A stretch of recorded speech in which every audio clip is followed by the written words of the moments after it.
Bonjour tout le monde et bienvenue.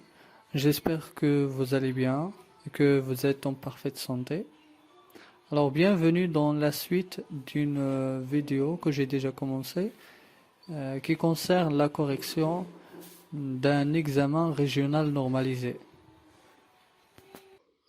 Voilà, la troisième question. Citer deux personnages présents dans ce texte. On va citer, il y a beaucoup de personnages, mais nous, on va citer uniquement deux. Donc si on cherche les personnages, déjà on va les trouver dès le premier paragraphe, dès la première ligne.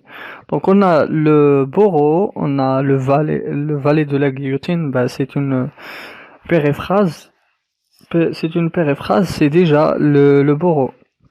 Donc on a le bourreau, mais bien sûr on en aura d'autres. Si on va plus loin, on va trouver ici des guichetiers. Donc on a le bourreau et les guichetiers. Ce qui est demandé, c'est uniquement deux. Donc, le bourreau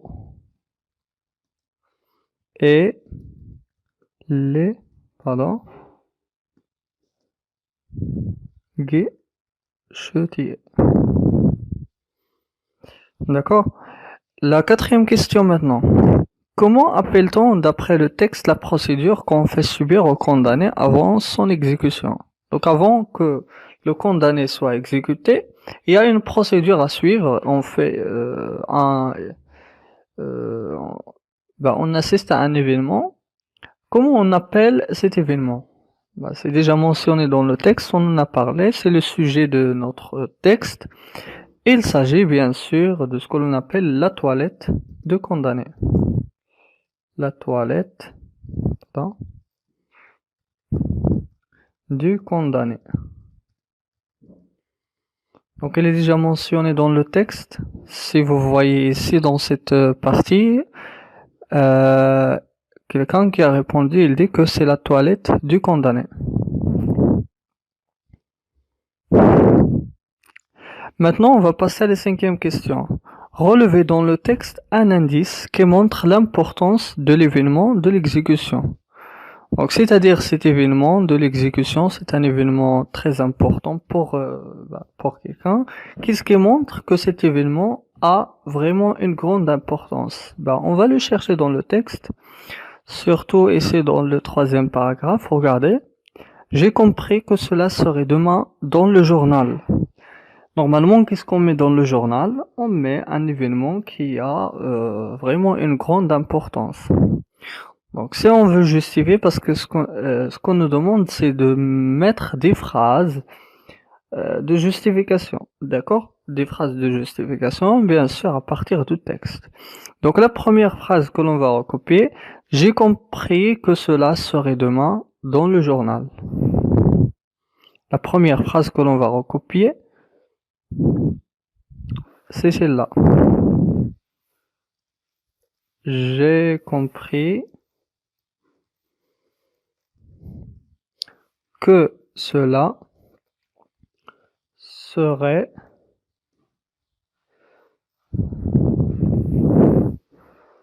demain dans le journal.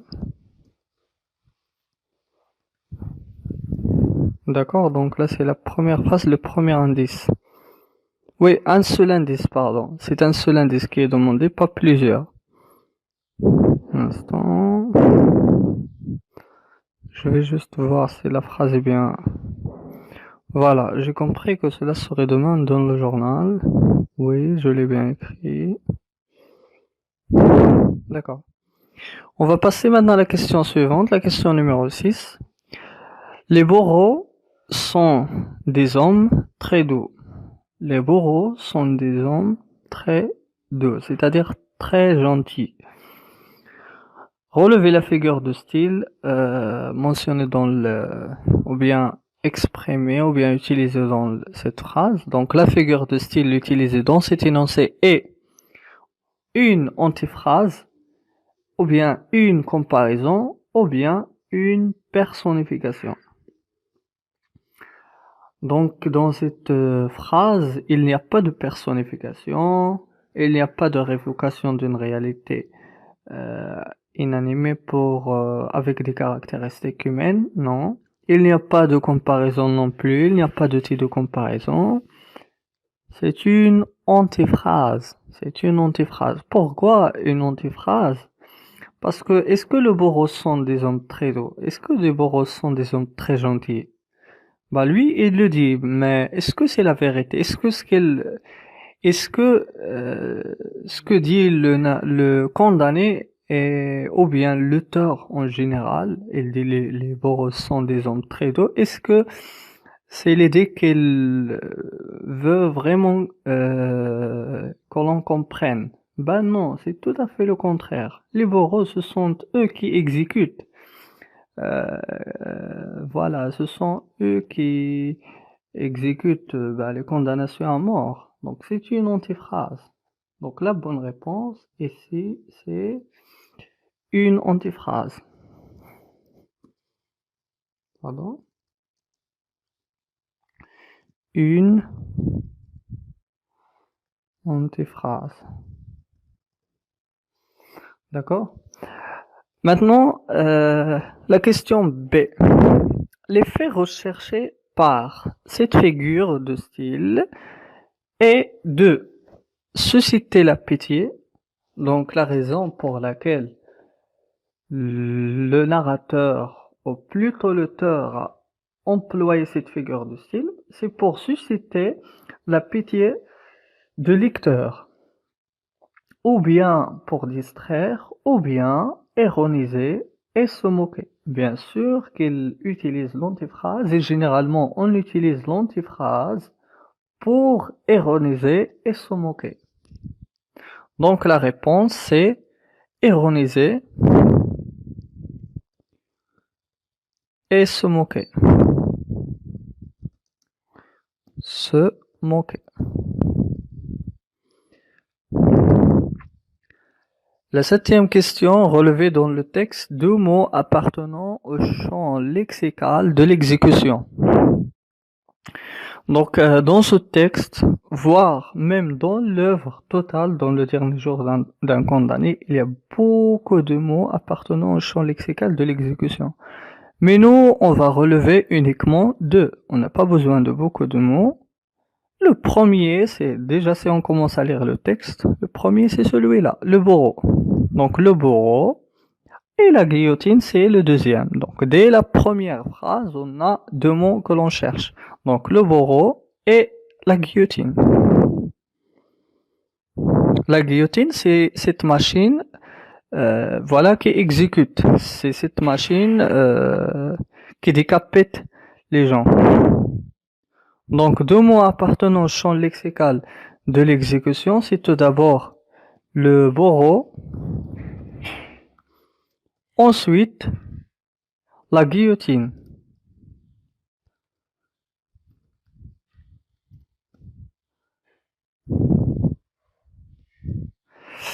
Maintenant, on va passer à la question numéro 8. J'ai compris que cela serait demain dans le journal. On a déjà employé cette phrase tout à l'heure pour répondre à une question. Donc là, nous avons deux propositions. J'ai compris que cela serait demain dans le journal. Donc la question, c'est identifier le type de la subordonnée soulignée dans cette phrase. Donc la subordonnée qui est soulignée, c'est celle-là. Que cela serait demain dans le journal. Est-ce que c'est une subordonnée relative, ou bien une subordonnée conjonctive, ou bien une subordonnée circonstancielle? D'accord?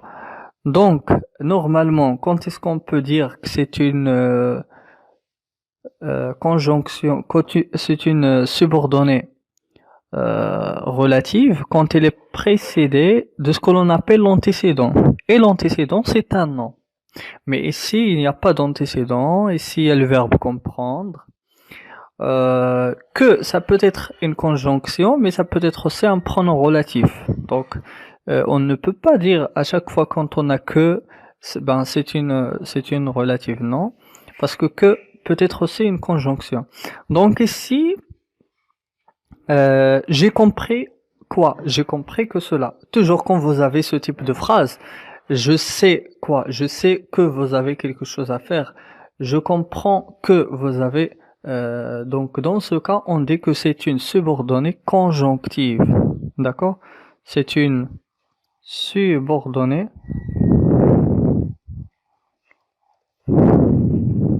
conjonctive. Parce qu'elle est introduite par une conjonction de coordination. C'est une subordonnée conjonctive. On va passer maintenant à la question numéro 9. Exécuter un condamné en public. Est-il vraiment un spectacle? Justifiez votre réponse. Donc là, je vous ai déjà dit que la question numéro 9 et la question numéro 10, ce sont des questions qui nécessitent donner un point de vue. Donc là, vous allez juste donner votre point de vue, mais méfiez-vous de ces deux questions.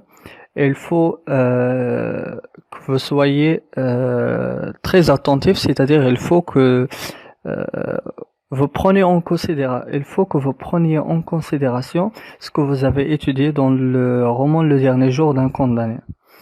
Donc, exécuter un condamné en public, est-ce que vous êtes d'accord? Est-ce que c'est vraiment un spectacle? Non.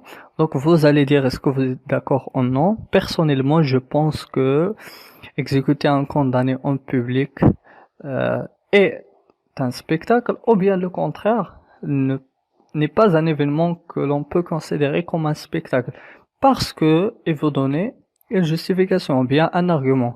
La même chose pour la 10e question. Si vous étiez journaliste, aimeriez-vous couvrir ou bien rapporter un événement d'exécution? C'est-à-dire, si vous étiez journaliste et vous assistez à une exécution, est-ce que vous allez garder cet événement ou bien vous allez le publier? Vous allez juste donner votre point de vue.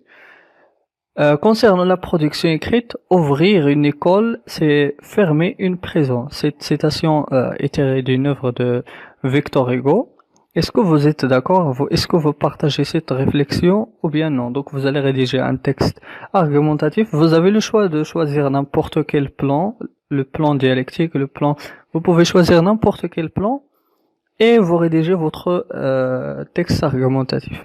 Donc voilà tout pour la correction de l'examen d'aujourd'hui. Donc j'espère que cette vidéo vous a plu. N'hésitez pas à donner votre avis.